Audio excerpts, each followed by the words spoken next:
Hey Space fans, Stacy Davidson here, and we're up for another episode of Let's Make Jack Houston. Before I get started, I wanted to show you guys, this is something cool.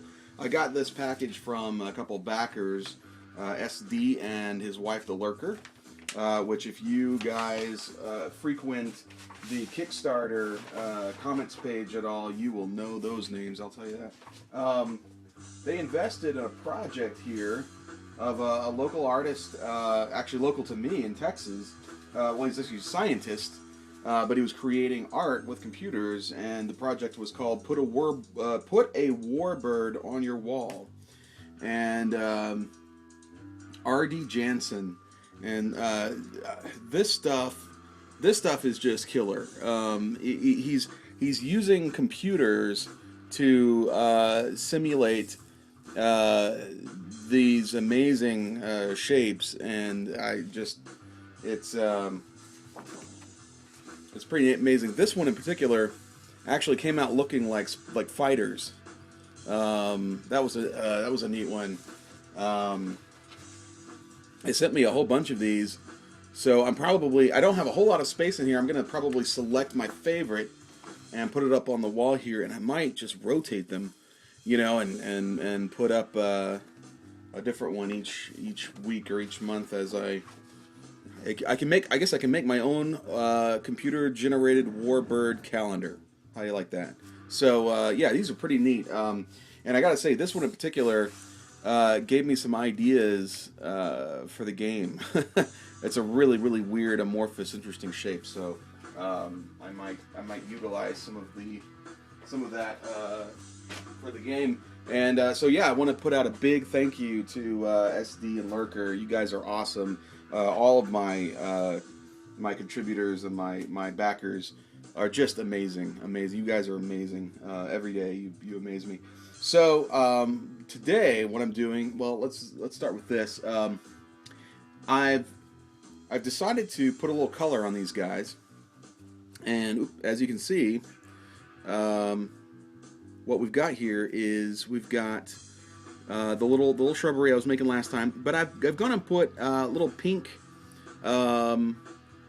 tips on them, which gives them kind of a flower bud, if you will, and I think that it adds an interesting look. This is a concept that was played with a lot by Edgar Rice Burroughs, and in fact, I think it goes all the way back to Jules Verne. This idea of these little strange little flowers or blades of grass that have little purple buds on them, and hard to find the light. So that's something that I felt had become somewhat of a tradition in these otherworldly adventures, and I thought it'd be kind of interesting. And immediately I noticed that it took these little pieces of shrubbery and actually turned them into a real plant that has a bud at the end. So the way I'm making these is I'm painting the end dark purple, and then I'm going over with a dry brush layer of pink, and that's what gives it that depth and that look. It's not all one color. If it were all one color, it would just be a little pink spot at the end. But the dry brush and the dry brush technique gives you some texture there. So this is what I'm doing next. I'm going to take these guys, which are just regular old lily pad mushroom thingamabobbies, and turn them into something a little bit more interesting. I want something that screams weird and Venusian. Here's what they look like before, and this is the underside now. So yeah, I got a little bit of purple and a little bit of pink in there, red. How am I doing this? Well, let's start with a fresh one. Okay, so I'm going to start with this one. I'm going to take this one here, and the first thing I'm going to do is I'm going to give it a dry brush coating of pink. Why am I starting with dry brush? Well, Dry brush is a dark to light process. What you do is you get your brush so there's just enough paint on it to kind of create a bit of color as you drag it across. Specifically, you want to be putting coverage on the outermost extremities. Okay, and what that does is it gives you that texture. It makes the texture pop completely out and give you details that pop. Now I'm starting with this because here's the real secret to dry brush, and this is what a lot of I think hobbyists out there. I haven't even seen use this technique. You're going to see this a lot in European miniature painting, like Citadel Miniatures, Games Workshop, that kind of thing. This technique really pops when you combine it with a wash. I mean, it looks great and pops right out, and I really don't think that you'll be able to see the detail in all of its glory, but it looks a bit like something that's had paint scraped over it, and it's just something that's hard to get away from when you dry brush, unless you use a wash. So I'm not going to actually use a wash per se. I'm going to go over it with airbrush. Okay, so I'm gonna wash my airbrush out a bit here. Had red in it, not that it really matters that much because we are talking about mixing these colors to create a look. Okay, so I'm gonna put purple in here. All right, a little bit of purple, and I'm gonna come back over here, and what we're gonna do is we're going to give this a purple wash over the entire piece, and it is going to make those details that popped out with the dry brush blend and start to look much more realistic and much less harsh. Now, if you really want amazing results, what you can do is you can do this over and over again until you get just unbeatable, incredible, impeccable, results. Okay, and what I did is I'm making the base just a little bit darker. Okay, so it's actually losing a bit of that dry brush in the middle. That's okay, and then it's gonna come out and get brighter toward the edge. Okay, so let's just do that. Let's take this.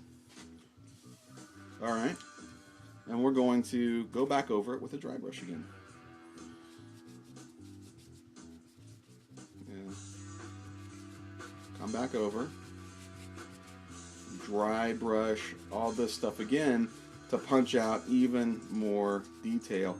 Now we're punching out the detail, but we have the blended dry brush underneath, and we start to get something that looks a little bit more like layers and layers of color. It starts to look more realistic and organic and interesting.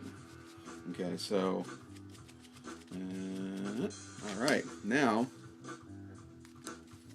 I'll turn it actually like this, and then you should be able to kind of see, hey, look at that, some real texture coming out. I'm going to go back over with a very subtle wash to just blend that to a very fine degree. Okay, there we go. All right, now, next step, I'm going to take the excess, save it. Okay, wash it out.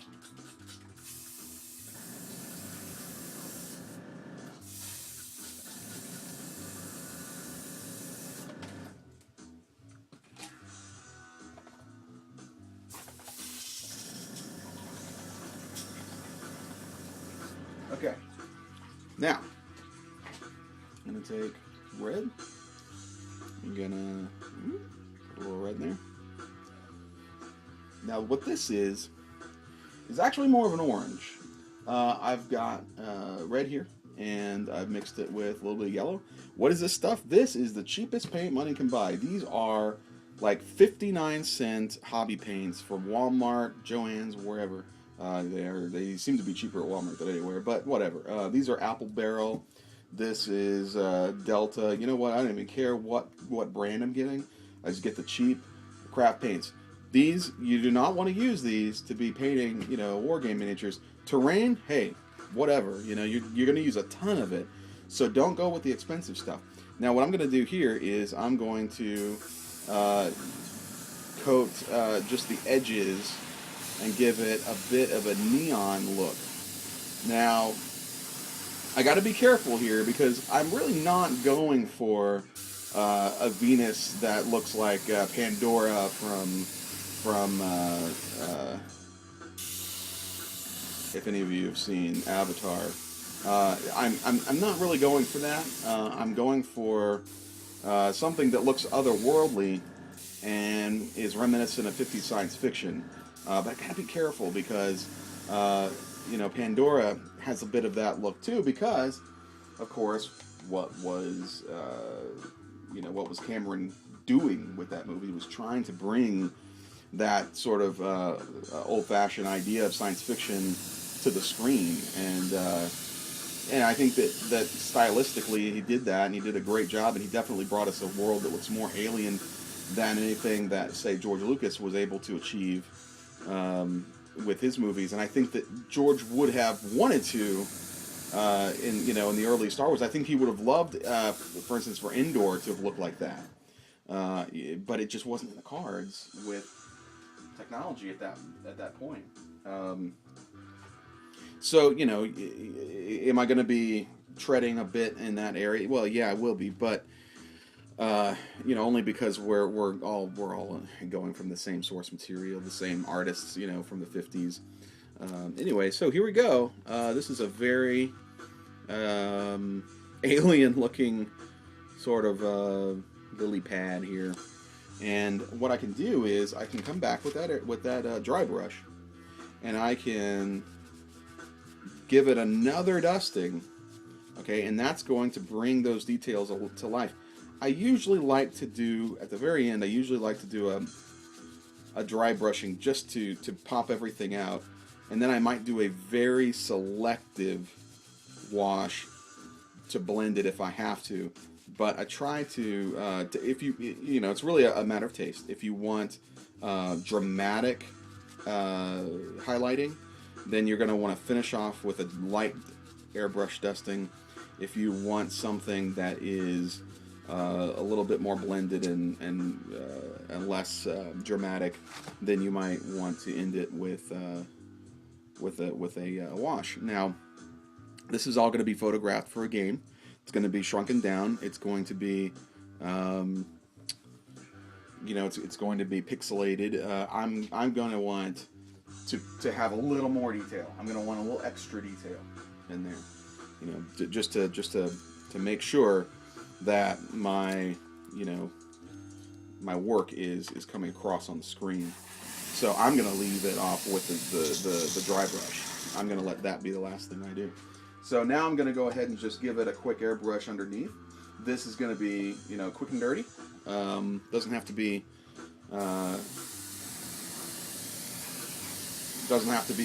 What I'm going to do is I'm just going to change the color up and give it a bit of that red glow underneath. And I'm not even going to paint it. I'm going to leave that green in there because it's going to give me a strange iridescence that I kind of like. I actually like that look. And this one's done. Yep. So there is a piece of terrain, completely colored, funky, for the world of Jack Houston, for the world of Venus, and that's that. And that's going to go. I'm going to have to put another pin in it, but basically that's going to go right there. I have no idea if you can see that because I can't see the screen. But, yeah, there you go. So, yeah. And here it is, kind of in the light. So, there you go. A little bit of terrain for Jack Houston. And I know I said I was going to finish this up in the next video, but I'm having a lot of fun with some of the stuff, and I wanted to share it with you guys. So that's all for today, and I'll be back with another video. Thanks.